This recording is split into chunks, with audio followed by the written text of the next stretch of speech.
Dealing with Cross-Cultural Funerals by Daniel Kancel. Daniel Kancel, PhD, is the rector of Adventist University, Zurcher and Serebii, Madagascar. I started my pastoral ministry in the area of Paris, France, and the first group of churches assigned to me included a Ghanaian congregation. Originating from the French West Indies, I had no clue at that time how much church members conducted their funerals. I was in the last year of my doctoral studies, but despite my thesis topic being Jewish ossuaries and my master's on mourning rites in the Bible, I was not prepared for that first funeral. Saturday evening, we assembled in a larger room than the one we normally rented. Because the burial was planned to take place in Ghana, the coffin was not there. We had a nice program.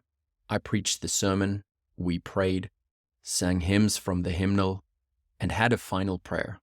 And then I prepared to leave. At that very moment, something I had not expected took place. A cross-cultural funeral. The gathered mourners pushed aside the chairs, turned on some loud religious music, ate, and then began a traditional funeral dance. I then had to deal with two, mine and theirs, different funeral cultures and practices. My case is far from unique because migrations around the world have brought people from everywhere and anywhere, and death does not wait for people to return home. Through the ages. Cross-cultural funerals are not new. The Bible presents an example in Genesis 50. At the time of his death, Jacob was living in Egypt. Verse 2 tells us that Joseph asked his physicians to embalm his father. Embalming was not a Semitic practice but an Egyptian one, as was the 70-day mourning period. Then Jacob's body was taken to the land of Canaan, where Semitic rites occurred with a 7-day period of mourning and a burial in a tomb. Here we see a mix of practices, neither of them being inappropriate but rather different ways of taking care of the body and expressing grief. In Jerusalem, some tombs of the 1st century have revealed that people who had come from distant places and died there were buried according to Jewish customs. At that time, the practice was to put the corpse in a tomb for 1 year. Then, after the flesh had decayed, the family collected the bones into an ossuary kept in the tomb. The practice was typically Jewish for the period but did not involve foreigners, as evidenced by some ossuaries bearing an inscription with the title proselyte attached to the name of the deceased, and other ossuaries bearing foreign names. It shows that people practiced funeral rites that differed from those in the deceased's place of origin. So, how can we, as ministers in the 21st century, deal with cross-cultural funerals? Universal realities. The first point to understand is that some realities are universal. Bereavement, the loss; grief, the sadness associated with the loss; mourning, the rites performed in that circumstance; appraisal, evaluation; and coping, life adjustment. When someone dies, the living have to face 4 different phenomena: the treatment of the body, the grief of the relatives and close friends, viewing of the dead, and usually an embellishment of the person's character and life. An imaginary story, so to speak. Depending on the culture, facing these 4 responses and practicing mourning will occur in different ways. Cultures. The second point to understand is the priority of cultures. No culture is above another, but in this case, the practices of one will have to be chosen over another because the funeral has to be conducted in a specific way. As ministers, we need to understand that the priority in this case is neither our culture nor that in which the funeral takes place, but rather the culture of the deceased and the mourners. The mourners are the ones grieving, so the ceremony should address their needs. Funeral rites have a major role in helping mourners cope with their loss. In a given culture, certain rites serve as bereavement and coping mechanisms, and it is important, as long as it is not contrary to the Bible, to let people employ such practices because they work better for them. Quote, "Although we clearly recognize emotions that are familiar to us, the range of acceptable emotions and the precise constellation of sentiments appropriate to the situation of death are tied up with the unique institutions and concepts of each society." End quote. Here is where we should be cautious as ministers, because some funeral rites may raise uneasiness in ourselves, as we may not know them or their meaning, or because, in our own culture, they have another implication that may not be positive.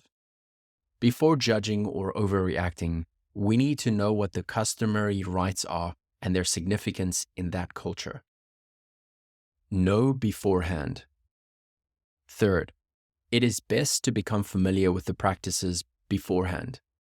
A minister might be called to participate in the funeral of a stranger, but the majority of the funerals will involve our own parishioners. Why not take time to review their different cultures and learn how they conduct funerals and handle death? Though funerals sometimes are performed without any meaning for the bereaved, it is not always the case. There are resources explaining the general points of the main cultural types of funerals. If some church leaders or members are from the culture of the deceased, it is good to consult them on what to do and what to avoid to have a smooth ceremony. Here is a set of useful interview questions. What is it like in your culture when a family member dies? What does the immediate family do when a family member dies? What do friends and other relatives do when a person dies? What expectations do people in your culture have for the immediate family and other relatives? How long is the bereavement expected to last? What is different if it is a child who dies? What meaning is attached to the death of an infant or a child? How does religious affiliation affect what family members do and what is expected of them? Reaffirm the Bible. Fourth, as ministers, we need to reaffirm the centrality of the Bible and the hope given in Jesus Christ. It is clear that some funeral rites violate Bible teachings. Others may fall into a shadow zone. For example, what is the cultural meaning of things deposited upon a tomb? I remember one funeral where the mother of the deceased refused to allow the body of her son in the church building for the ceremony because, for her, the temple must not be defiled with a dead body, a concept in line with Jewish thought, even though she was not Jewish. Culture and religion are not the same, and since a funeral is an emotional rather than rational moment, things tend to get done according to feeling rather than faith, culture rather than religion. But the church where the funeral takes place should have the last word on how things happen out of respect for what it is and proclaims. The situation is different when the funeral takes place outside the church building, such as in a funeral home. While funerals are not a time to fight over the Bible or against each other, it is important to show that what matters most to us as believers is not the details of the practice, but what the Lord tells us in that circumstance. We should be careful and kind as we share what the Bible teaches, pointing people to the great resurrection day when all the dead in Christ will come back to life. Be a blessing. Finally, we should remember why we are doing what we're doing. As ministers, we are not going to funerals just to show our presence. We need to have in mind what the Bible explains about our ministry. Quote, "Rejoice with those who rejoice, mourn with those who mourn." End quote. And, quote, "To the weak I became weak to win the weak. I have become all things to all people so that by all possible means I might save some. I do all this for the sake of the gospel, that I may share in its blessings." End quote. Paul's work was an example of cross-cultural ministry, adapting and adjusting. Quote, "Though I am free and belong to no one, I have made myself a slave to everyone, to win as many as possible. To the Jews I became like a Jew, to win the Jews. To those under the law I became like one under the law, though I myself am not under the law, so as to win those under the law. To those not having the law I became like one not having the law, though I am not free from God's law but am under Christ's law, so as to win those not having the law." End quote. The key idea here is winning the other. What a blessing if something as sad and apparently terminal as a funeral actually becomes a positive thing because our attitude has given someone, whatever his or her culture, an opportunity to meet Christ. For bibliographical and biblical references on this article, and for much more content for pastors and church leaders, visit ministrymagazine.org.